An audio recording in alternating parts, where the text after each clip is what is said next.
Nasir electronics mobile shoppe furniture व e bike centre Salgari घेऊन आले उन्हाळी गुढीपाडवा धमाका ऑफर एक्सचेंज धमाका। जुना मोबाईल टीव्ही फ्रीज आणून द्या, नवीन घ्या फक्त 999 मध्ये आधार पे उधार। बजाज फायनान्सच्या साहाय्याने 0% व्याजदर। कोणत्याही वस्तू खरेदीवर लकी ड्रॉ कुपन।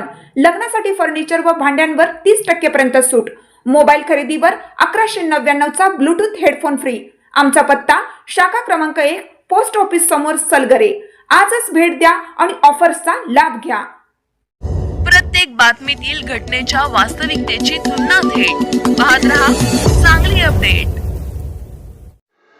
सांगली जिल्ह्यातील मतदार मॅपिंग प्रक्रियेला गती देण्यासाठी मदनी चॅरिटेबल ट्रस्ट सांगली यांच्या वतीने अवेअरनेस अँड मॅपिंग मोहिमेला तातडीने वेग देण्याची मागणी करण्यात आली आहे।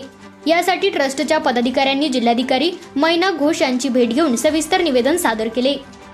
निवेदनात सांगण्यात आले आहे की सांगली विधानसभा मतदारसंघ क्रमांक 282 मध्ये ट्रस्टतर्फे मागील 15 दिवसांपासून सातत्याने विशेष कॅम्प आयोजित करून नागरिकांचे ऑनलाईन मॅपिंग, सेल्फ मॅपिंग व प्रोजेनी मॅपिंग करण्यात येत आहे।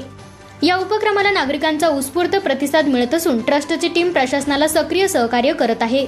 मात्र जिल्ह्यातील ग्रामीण व दुर्गम भागातील अनेक नागरिकांपर्यंत या प्रक्रियेची माहिती अद्याप पोहोचलेली नसल्याने मोठ्या प्रमाणात मतदार मॅपिंग अपूर्ण राहण्याची शक्यता व्यक्त करण्यात आली आहे।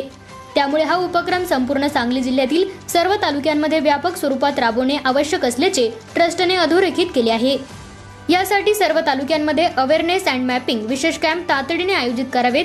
जनजागृतीसाठी सोशल मीडिया, बॅनर व स्थानिक माध्यमांच्या माध्यमातून व्यापक प्रचार प्रसार करावा। प्रत्येक मतदान केंद्रावर अधिकाऱ्यांची उपस्थिती सुनिश्चित करून नागरिकांचे सेल्फ मॅपिंग व प्रोजेनी मॅपिंग पूर्ण करून घ्यावे। तसेच कमी प्रतिसाद असलेल्या भागांमध्ये विशेष मोहीम राबवून 100% मॅपिंग साध्य करावे, अशा प्रमुख मागण्या या निवेदनाद्वारे करण्यात आल्या आहे।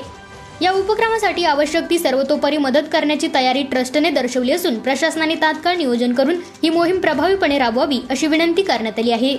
यावेळी ट्रस्टचे अध्यक्ष हाफिज सद्दाम सय्यद व महासचिव सुफियान पठाण यांनी प्रशासनाने या निवेदनाची गांभीर्याने दखल घेऊन तातडीने कार्यवाही करावी अशी अपेक्षा व्यक्त केली आहे।